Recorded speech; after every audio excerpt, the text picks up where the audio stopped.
Now that you picked your drill up and you just hooked it to your tractor, you need to make sure the drill is ready to go. The drill may have been stored inside or outside, but either way there could be some moisture in the seed boxes. So what you'd want to do is remove all that moisture, either by wiping it out or maybe wipe it out and blow it out with an air compressor to make sure your seed doesn't get caught in the tubes and plug your seed tubes and not get into the ground. You may want to start with a small seed box and make sure all the moisture is out of it, and then follow through with blowing out your large seed box with your again with your seed gate all the way open on your meter so the water and the moisture can get out of there.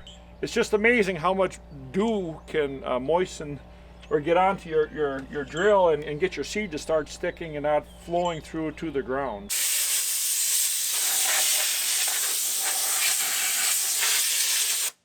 When you're blowing it out, make sure that your seed meter gate is all the way open so the air can blow through and get the water completely out. We need to lift the drill in the air and remove the highway blocks that prevent the drill from falling down in transport. The highway blocks are just in front of the ram. Pull them out, store them onto the drill.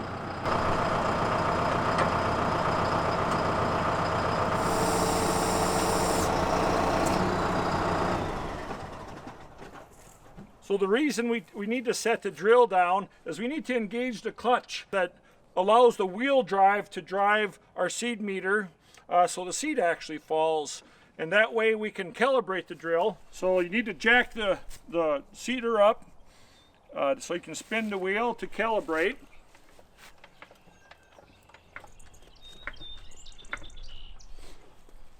Once the drill's in the air, you can spin the wheel, but the only way you're going to be able to get the meters to turn, remember, is the drill needs to be down so the clutch is engaged. But you need to set the lock on the drive wheel after transport so it engages, and you'll feel it lock in, and then you can actually feel the drive, and you'll see the meters turning, and you'll hear it. So now we know we're engaged. We'll need to spin the drill, spin the tire.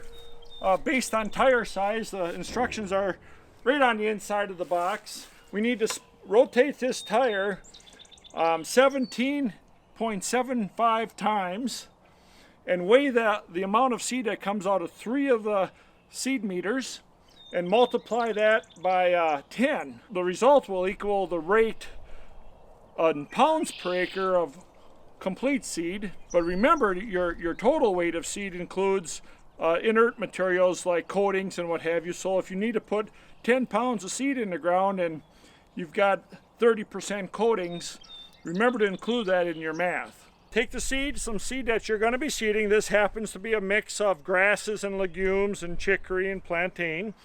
You're going to want to put enough seed in 3 of the meters, and you're going to have to rotate this tire 17.75 times. So I'd recommend start the tires before you put the seed in at a known location, maybe at 12 o'clock position, so you can count and end up at 17.75 times. And what you want to do is maybe spin it once or twice to get the seed falling through and verify that the seed's coming through the tubes. And that also reaffirms that you have moisture, the moisture removed from the tube. So spin the tire till you see some seed coming. So after you blow all the moisture out, remember to close these seed meter gates back to a setting that you're choosing. In our case, we're seeding mostly small seeded grasses, cool season grasses, in a mix with legumes like clover and bird's-foot trefoil. So my recommendation is put it on the smallest seed setting. So otherwise your seed's just going to run through the meter. So after we set our seed meter gates to the smallest setting, we want to look at our seeding charts for cool season grasses for the grain seed box. And you find the closest option you can. In this case, well, the seed we're seeding is a little bit smaller than smooth brome grass, and we want to seed at about 10 pounds per acre. So it's telling us to have the amount of flute exposed at a 1/4 inch would give us about 16 pounds per acre. So we're going to need to be a little less than a 1/4 inch of the meter exposed for 10 pounds per acre. Lock it in place.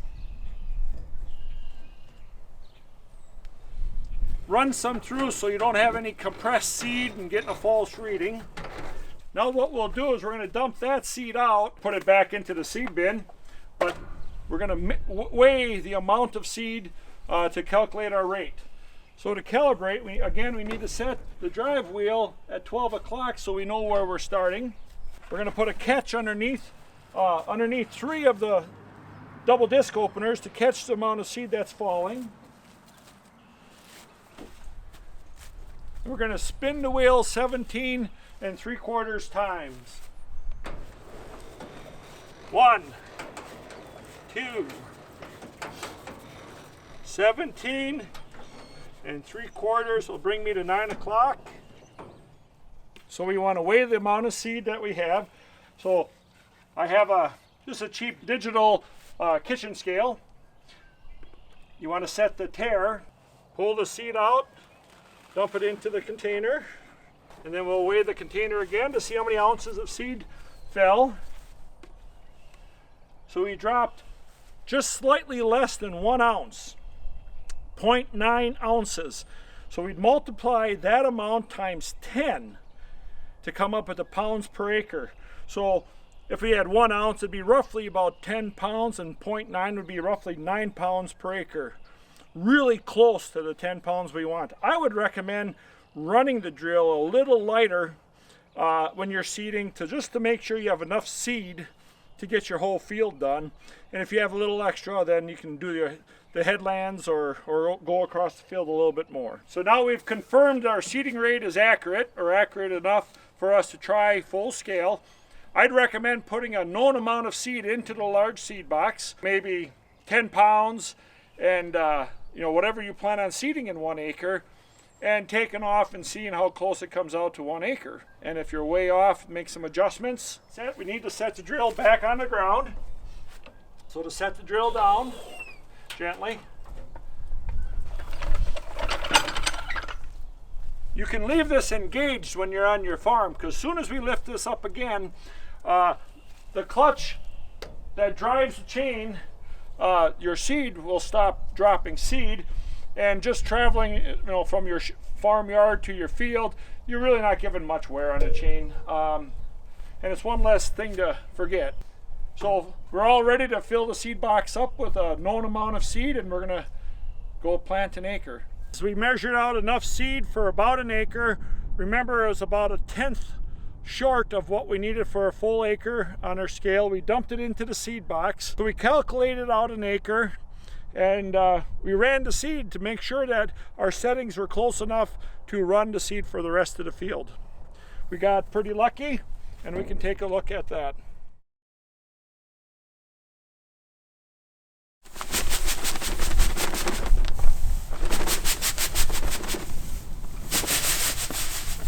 Ready to go to finish seeding our field.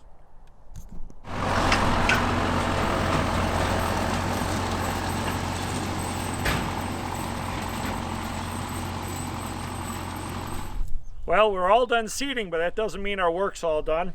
Probably the most important thing with a rental no-till drill is to clean it up, because there's a good chance that it's not going to get used for a couple days. We may get rain, some moisture might get into the seed boxes and start germinating any leftover seed. So we definitely want to clean this thing out. But to prepare it for road travel, we got to put the road blocks back in. And they, again, simply go right in front of the ram.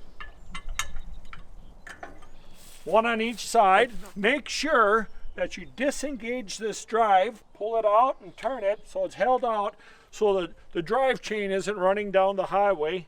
Now that we put the highway blocks in, we need to clean the drill, and the first thing you'd want to do is open all of the gates for the meter cups wide open to let the seed fall out. So with the meter gates wide open, open your seed bin and blow it out or vacuum it. If you have a lot of seed, you could vacuum and save it. Close those meter gates to the top setting. That way when the next farmer dumps his seed in, his seed doesn't run on the ground, and it gives him an opportunity to increase the gate opening if he's going to use a larger seed. So now that we've cleaned it all out, we've greased it. There's 5 grease zerks on it. We've oiled the chains. Before you unhook it from your tractor, remember to put these back supports on so it doesn't flip over backwards on you. That's all there is to it. Good luck seeding.